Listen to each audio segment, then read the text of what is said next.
महानगरपालिका शिक्षण विभागाच्या व्हर्च्युअल ट्रेनिंग सेंटरमध्ये मी प्रेरणा देसाई आपल्या सर्वांचं स्वागत करते आणि आजच्या नवीन तासाला सुरुवात करते। इयत्ता 8वी, विषय इतिहास आणि पाठ आहे सशस्त्र क्रांतिकारी चळवळ। या पाठाचा दुसरा भाग आपण बघत आहोत।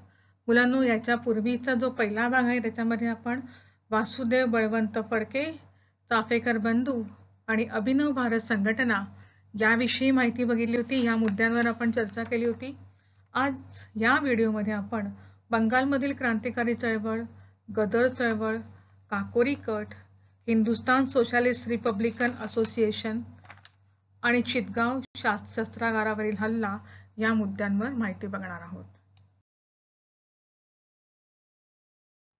बंगालमधील क्रांतिकारी चळवळ।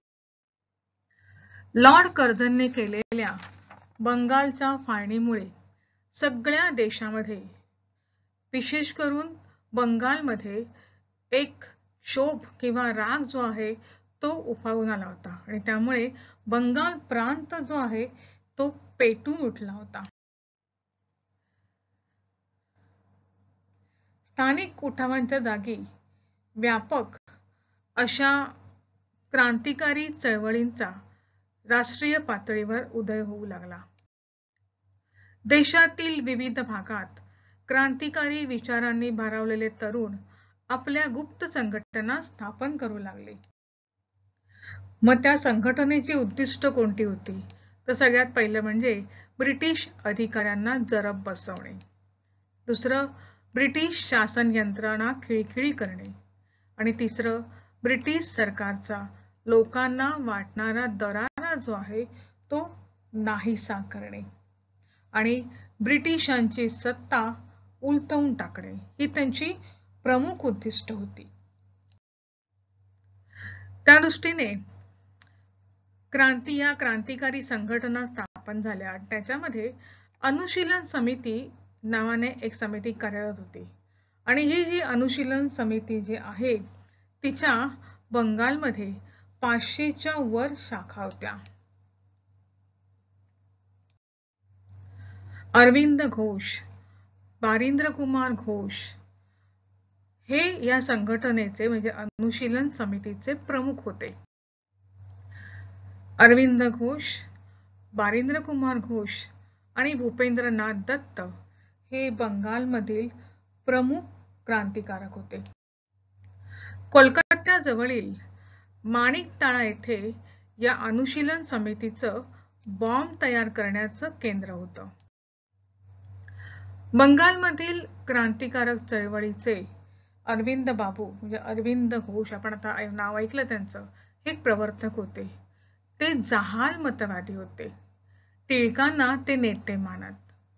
वंगच्या वेळी ते कलकत्त्याला गेले व त्या ठिकाणी नॅशनल कॉलेजचे म्हणजे सध्याचं जाधवपूर विद्यापीठ जे आहे त्या ठिकाणी प्राचार्य झाले।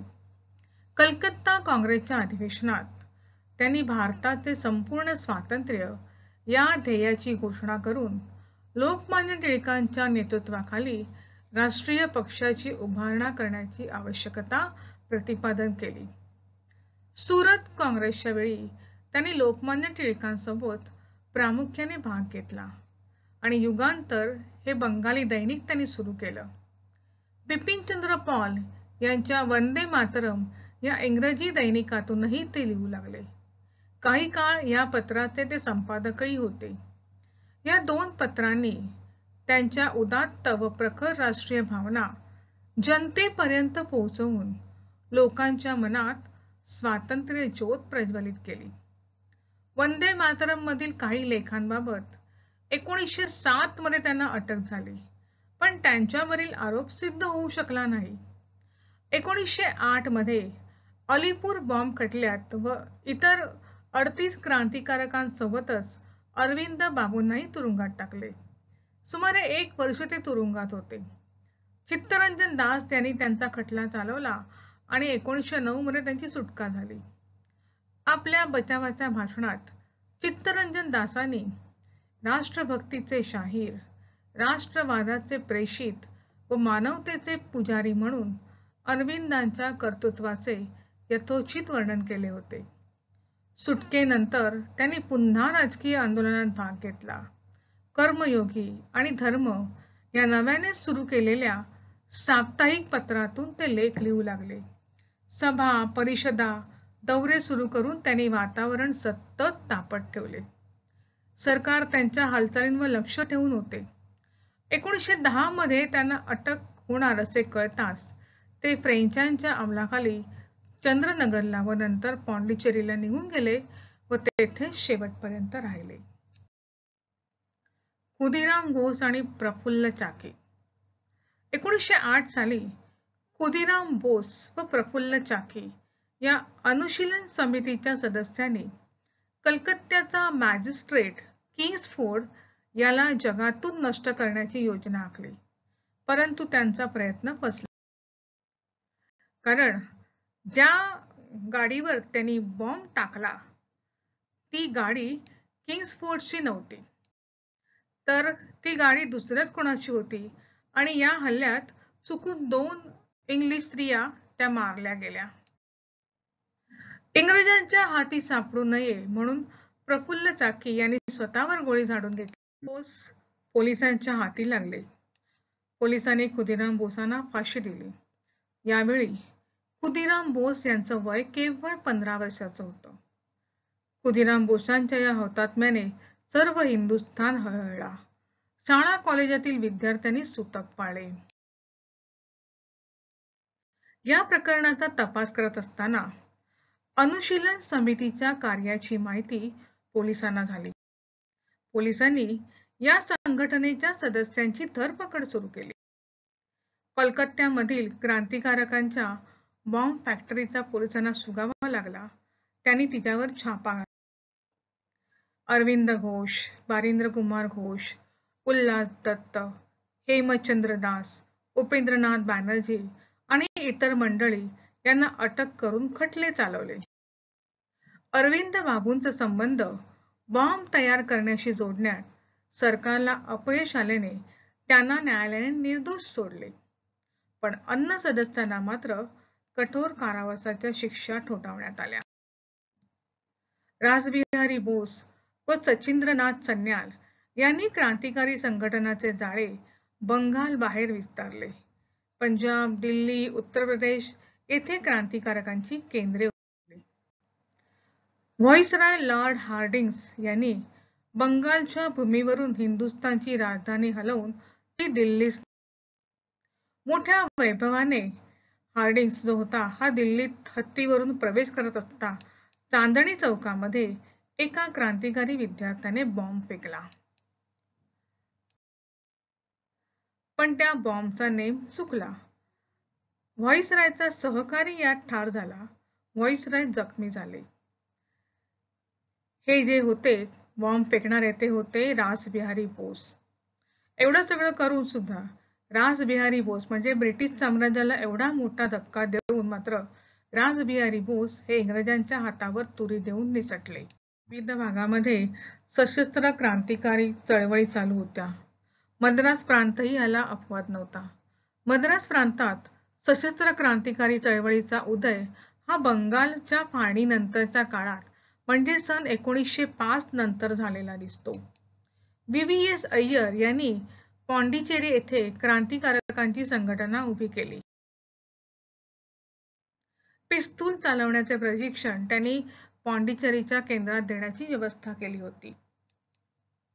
अय्यर यांच्या केंद्रात शिकून तयार झालेला वांची अय्यर या तरुण क्रांतिकारकानेच कलेक्टर मिस्टर ॲश याचा 11 जून 1991 रोजी गोळ्या घालून खून केला आणि त्यानंतर त्याने स्वतःवर गोळी झाडून आत्माहुती दिली. India house.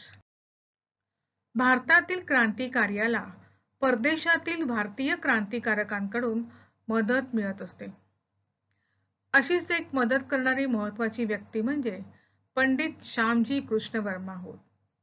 श्यामजी कृष्ण वर्मा यांच्या हृदयात देशाच्या स्वातंत्र्याविषयी तळमळ होती. रँडच्या खुनात श्यामजी वर्माचा हात असावा अशी सरकारला शंका आल्याने सरकारकडून त्यांना वारंवार त्रास होऊ लागला आणि तेव्हा ते इंग्लंडला निघून गेले. त्यांनी त्या ठिकाणी इंडिया हाऊसची स्थापना केली. या संस्थेमार्फत भारतीय तरुणांना इंग्लंडमध्ये उच्च शिक्षण घेण्यासाठी शिष्यवृत्ती दिल्या जात असत. स्वातंत्र्यवीर सावरकरांना सुद्धा अशीच शिष्यवृत्ती मिळाली होती. इंग्लंडमधील श्यामजी कृष्ण वर्मा यांच्या क्रांतिकारी गोटातील मादाम कामा यांनी हिंदुस्थानच्या स्वातंत्र्यासाठी अनेक प्रकारचे कष्ट घेतले. 1907 मध्ये जर्मनीत स्टुटगार्ट येथे भरलेल्या जागतिक समाजवादी परिषदेस हिंदुस्थानचे प्रतिनिधी म्हणून सरदार सिंग राणा व मादाम कामा हे हजर राहिले. यात मादाम कामा यांनी भारताच्या स्वातंत्र्याचा प्रश्न उपस्थित केला व त्यावेळी त्यांनी भारताचा राष्ट्रीय ध्वज फडकवला. मादाम कामा यांनी त्या ठिकाणी जमलेल्या सर्व प्रतिनिधींना आवाहन केले की सर्व स्वातंत्र्यप्रिय राष्ट्रांनी हिंदी स्वातंत्र्य चळवळीत मदत करावी. इंडिया हाऊसशी संबंधित असलेला दुसरा क्रांतिकारी म्हणजे मदनलाल धिंगरा हा तरुण. भारत मंत्र्यांचा स्वीय सहाय्यक कर्नल विल्यम कर्झन वायली याच्या खुनाचा कट यांनी केला. त्यांचा पहिला बेत फसला, पण पुढे 1 जुलै 1909 रोजी इम्पिरियल इन्स्टिट्यूटच्या जहागीर हाऊसमध्ये इंडियन नॅशनल असोसिएशनच्या सभेच्या वेळी कर्झन वायली यांच्यावर त्यांनी गोळ्या झाडल्या. अर्थात त्याबद्दल इंग्रज सरकारने त्यांना पकडून फाशीची शिक्षा दिली. गदर चळवळ. पहिल्या महायुद्धाच्या काळात ब्रिटिशांविरोधी क्रांतिकारी कार्याला गती मिळाली.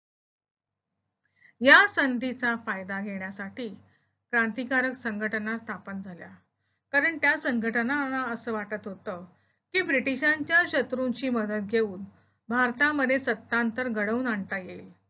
भारतीय सैनिकांचीही या प्रयत्नात साथ घेता येईल. गदर ही त्यातील एक प्रमुख संघटना होती. गदर म्हणजे विद्रोह. अमेरिका व कॅनडा येथील भारतीयांनी गदर या संघटनेची स्थापना केली. लाला हरदयाळ, भाई परमानंद आणि डॉक्टर पांडुरंग सदाशिव खानखोजे हे क्रांतिकारक या संघटनेचे प्रमुख नेते होते. गदर म्हणजे विद्रोह. गदर हे या संघटनेच्या मुखपत्राचे नाव होते आणि हे जे मुखपत्र होतं ते इंग्लिश, हिंदी, उर्दू, बंगाली आणि मराठी या भाषांमध्ये छापलं जात होतं. त्याचप्रमाणे ते चीन, जपान, सिंगापूर, जर्मनी इत्यादी अनेक देशातील हिंदी लोकांकडून वाचलं जाई. गदरची भाषा जी होती ती स्वातंत्र्याची आणि पारतंत्र्याविरुद्धच्या बंडाची होती. या मुखपत्रातून ब्रिटिश राजवटीचे भारतावर होणारे दुष्परिणाम सांगितले जात होते. तसेच भारतीय क्रांतिकारकांनी केलेल्या साहसी कृत्याची माहिती सांगितली जात असे. राष्ट्रप्रेम व सशस्त्र क्रांती यांचा संदेश गदर या मुखपत्राने भारतीयांना दिला. ब्रिटिशांविरुद्ध उठाव करण्यासाठी गदर संघटनेच्या नेत्यांनी पहिल्या महायुद्धाच्या परिस्थितीचा फायदा घेण्याचे ठरवले. इंग्रज सरकारविरुद्ध पंजाबमध्ये सशस्त्र उठाव करण्याची योजना आखली. भारतीय सैनिकांना या उठावात सामील होण्यासाठी उद्युक्त केले. रास बिहारी बोस, सचिंद्र सन्याल, गणेश पिंगळे, बागी करतार सिंग इत्यादी याच्यामध्ये सामील. फेब्रुवारी 1915 हा उठावाचा दिवस ठरला. लष्करी छावण्यातही क्रांतिकारकांनी प्रवेश करून लष्करामधील भारतीय सैनिकांना उठावात सामील होण्यासाठी प्रेरित केले. रासबिहारी बोस आणि विष्णू गणेश पिंगळे यांनी या उठावाचे नेतृत्व करावे असे ठरले.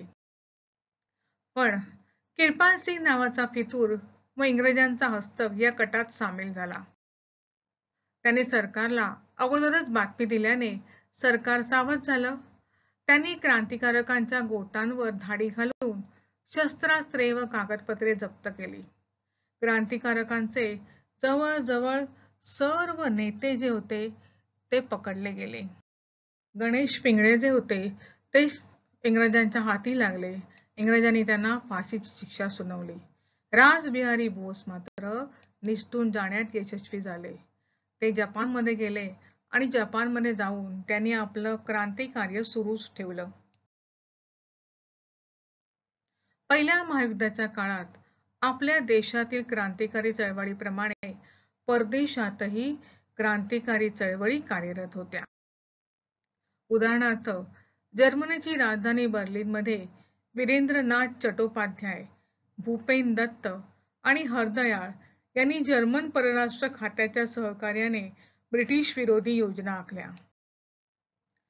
सन 1915 मध्ये महेंद्र प्रताप, बरकतुल्ला व ओबिदुल्ला सिंधी यांनी काबूलमध्ये स्वतंत्र भारताच्या हंगामी सरकारची स्थापना केली होती. आता आपण माहिती बघूया काकोरी कट. गांधीजींनी असहकार चळवळ थांबवल्यानंतर अनेक तरुण क्रांती मार्गाकडे वळले. चंद्रशेखर आझाद, रामप्रसाद बिस्मिल, योगेश चॅटर्जी, सचिंद्रनाथ सन्याल इत्यादी. क्रांती कार्याला लागणारी शस्त्रास्त्रे मिळवण्यासाठी क्रांतिकारकांना पैसा हवा होता. व तो पैसा कसा होणार? तर त्यांनी काय केलं? रामप्रसाद बिस्मिल यांच्या नेतृत्वाखाली रेल्वेतून नेला जाणारा सरकारी खजिना जो आहे तो लुटला. आणि ही जी घटना घडली ती उत्तर प्रदेशातल्या काकोरी या ठिकाणी. काकोरी स्टेशन जवळ हा प्रकार जो आहे, ट्रेन थांबवून त्याच्यामधला खजिना जो आहे तो लुटला गेला. सरकारने लगेच क्रांतिकारकांवर अटक केली, त्यांच्यावर खटले चालवले.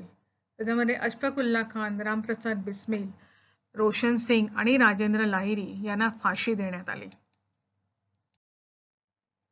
अनेकांना वेगवेगळ्या कठोर शिक्षा देण्यात आल्या, पण चंद्रशेखर आझाद मात्र पोलिसांच्या हाती लागले नाही. Hindustan socialist Republican association. इंग्रजांच्या विरोधात सशस्त्र लढा देण्यासाठी समाजवादी विचाराने प्रभावित झालेल्या तरुणांनी देशव्यापी क्रांतिकारी संघटना उभी करण्याचे ठरवले. चंद्रशेखर आझाद, भगत सिंग, राजगुरू, सुखदेव इत्यादी तरुण यामध्ये प्रमुख होते. हे सर्व क्रांतिकारक जे होते हे धर्मनिरपेक्ष विचारसरणीचे होते. 1928 साली दिल्लीच्या फिरोजशाह कोटला मैदानावर झालेल्या बैठकीमध्ये या तरुणांनी हिंदुस्तान सोशलिस्ट रिपब्लिकन असोसिएशन या संघटनेची स्थापना केली. भारताला ब्रिटिशांच्या शोषणातून मुक्त करणे हे या संघटनेचे उद्दिष्ट होते. त्याचबरोबर या संघटनेला शेतकरी आणि कामगारांचे शोषण करणारी अन्यायी सामाजिक व आर्थिक व्यवस्थाही उलथून टाकायची होती. आणि त्यासाठीच हिंदुस्तान सोशलिस्ट रिपब्लिकन असोसिएशन ही स्थापण्यात आले. भगत सिंग यांनी सामाजिक न्यायावर व समतेवर आधारित समाज निर्माण करण्याला महत्त्व दिले. या संघटनेच्या सदस्यांनी अनेक क्रांतिकारी कृत्य केली, जसे शस्त्रे गोळा करणे, कार्यक्रमाची अंमलबजावणी करणे. ही कामे या संघटनेच्या स्वतंत्र विभागाकडे सोपवली होती आणि या विभागाचे नाव होते हिंदुस्तान सोशलिस्ट रिपब्लिकन आर्मी आणि तिचे प्रमुख होते चंद्रशेखर आझाद. सायमन कमिशन मध्ये एकही हिंदी सभासद नसल्याने त्याचा निषेध व्यक्त करण्यासाठी निघालेल्या मोर्चाचे नेतृत्व लाला लजपतराय करीत असताना ब्रिटिश पोलीस अधिकाऱ्यांनी त्या मोर्चावर हल्ला केला होता. त्यातच ते जखमी झाले आणि पुढे त्यांचा मृत्यू झाला, कारण सॉन्डर्स या अधिकाऱ्याने लालाजींच्या छातीवरती लाठ्या चालवल्या होत्या. त्याच्या मृत्यूचा बदला घेण्यासाठी 17 डिसेंबर 1928 रोजी राजगुरू आणि भगत सिंग यांनी सॉन्डर्सला गोळ्या घालून ठार केले. 8 एप्रिल 1929ला नागरी हक्कांची पायमल्ली करणारी 2 विधेयकं जी होती ती 2 विधेयकं सरकारने विधिमंडळात केली होती. आणि ही ज्यावेळेला मध्यवर्ती विधिमंडळात दाखल केली होती तेव्हा त्याचा निषेध करण्यासाठी भगतसिंग व बटुकेश्वर दत्त यांनी मध्यवर्ती विधिमंडळात बॉम्ब फेकले. खरं तर त्यांना कोणालाही इजा पोहोचवायची नव्हती. फक्त बॉम्बस्फोट करून नंतर स्वतःला पोलिसांच्या ताब्यात देऊन सर्व जगाला जाहीरपणे क्रांतिकारकाची ध्येय व उद्दिष्ट जाहीर करायचे होते. क्रांतिकारकाच्या या कृत्याने सरकारने लगेच हिंदुस्थान सोशलिस्ट रिपब्लिकन आर्मीच्या केंद्रावर धाडी घातल्या आणि त्यातूनच सॉन्डर्सच्या हत्येचे धागेदोरेही पोलिसांच्या हाती लागले. संबंधित भगतसिंग, राजगुरू व सुखदेव यांना लाहोरच्या तुरुंगात 23 मार्च 1931 रोजी फाशी देण्यात आली. चंद्रशेखर आझाद हे भगतसिंगांचे सहकारी मात्र शेवटपर्यंत पोलिसांच्या हाती सापडले नाहीत. फेब्रुवारी 1931ला चंद्रशेखर आझाद, यशपाल सिंग आणि सुरेंद्र पांडे हे तिघे जण अल्फ्रेड पार्क मध्ये भेटणार होते. त्या ठिकाणी त्यांना पुढचं जे प्लॅनिंग आहे ते आखायचं होतं. ते म्हणजे रशियातून शस्त्रास्त्रे आणून आपला लढा चालू ठेवायचा अशी योजना ते आखणार होते. आझादांना तेथेच थांबायला सांगून यशपाल सिंग आणि सुरेंद्र पांडे आणखी एका क्रांतिकारकाच्या भेटीस गेले. दरम्यान पोलिसांना आझाद अल्फ्रेड पार्क मध्ये असण्याचा सुगावा लागला. त्यांनी अल्फ्रेड पार्कला चारी बाजूने घेरले. दोन्ही बाजूनी चकमक आणि गोळीबार सुरू झाला. एक क्षण असा आला की आझाद यांच्या बंदुकीत केवळ एक गोळी उरली होती आणि त्यांना परिस्थितीचा अंदाज आला होता. त्यामुळे इंग्रजांच्या हातून मरण्यापेक्षा त्यांनी स्वतःवर गोळी झाडणे पसंत केले. अशा तऱ्हेने या भारत मातेचा वीर सुपुत्र जो आहे तो अमर झाला, पण शेवटपर्यंत तो आझादच राहिला. तो इंग्रजांच्या हाती काही लागला नाही. आता मुद्दा बघूया चितगाव शस्त्रागारावरील हल्ला. हे बंगालमधील चितगाव येथील क्रांतिकारी गटाचे प्रमुख होते. त्यांनी आपल्याभोवती अनंत सिंग, गणेश घोष, कल्पना दत्त, प्रीतिलता वड्डेदार अशासारख्या निष्ठावान क्रांतिकारकांची फौज गोळा केली. त्यांच्या सहाय्याने चितगाव येथील शस्त्रागारावरील हल्ल्याची योजना सूर्यसेन यांनी आखली. 18 एप्रिल 1930 रोजी क्रांतिकारकांनी चितगाव मधील 2 शस्त्रागारांमधील शस्त्रास्त्रे ताब्यात घेतली. ही शस्त्रास्त्रे ताब्यात घेतल्यानंतर या क्रांतिकारकांनी लगेच टेलिफोन आणि टेलिग्राफ यांसारख्या संदेश वाहनांच्या साधनांच्या तारा तोडून टाकल्या. म्हणजे ही बातमी इंग्रजी गोटाला मिळणार नाही आणि ब्रिटिश सरकार तत्काळ जागे होणार नाही. सूर्यसेन व त्यांच्या 12 सहकाऱ्यांना यानंतर फाशीची शिक्षा देण्यात. यातून प्रेरणा घेत शांती घोष व सुनीती चौधरी या 2 शाळकरी मुलींनी जिल्हा न्यायाधीशाला ठार केले. तर बीना दास या युवतीने कोलकाता विद्यापीठाच्या पदवीदान समारंभात उपस्थित राहिलेल्या गव्हर्नरवर गोळ्या झाडल्या. 13 मार्च 1940 रोजी पंजाबचा जो गव्हर्नर होता, जो जालियनवाला बाग हत्याकांडात जबाबदार त्याला धरलेलं होतं, तो म्हणजे गव्हर्नर ओडवायर. या गव्हर्नर ओडवायर याचा लंडन मध्ये खून करून क्रांतीवीर सरदार उधम सिंहाने जालियनवाला बाग हत्याकांडाचा बदला घेतला. स्वातंत्र्य संग्रामामध्ये क्रांतिकारी चळवळीने महत्त्वाचे योगदान दिले आहे.